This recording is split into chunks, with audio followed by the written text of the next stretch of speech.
With Spartacus though, it went to number one. You mentioned before as an indie band, you weren't even like expecting top 40 and stuff. Like it was just seeing where it goes. What was it like when that went to number one?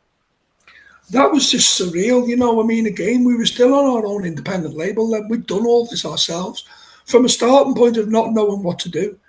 So, you know, we didn't even know what a plugger was. You know, we didn't, necessarily know, that you needed different types of press agents. You needed a national plugger and a regional plugger, and you needed, to get these people all together with your distribution team and basically be fundamentally a record label. And we went with our friends on our mates on doing that at the time, and so that, and it was Kevin Sampson really that had the master plan for all of that, to come up with the concept and the idea. But yeah, that was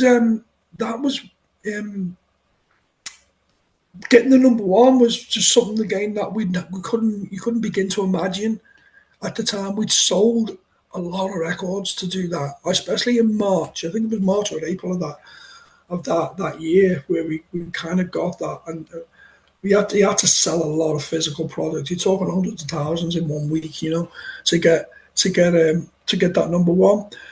And we couldn't have even imagined of doing that the year before, that because we'd only just set the record label. The record label was about a year old. We went from having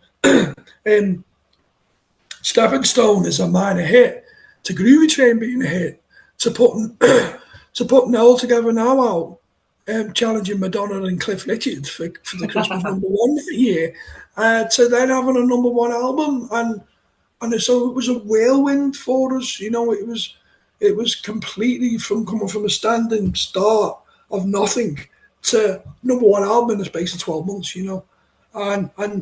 And not knowing, not having the protection, I suppose, of a label around you.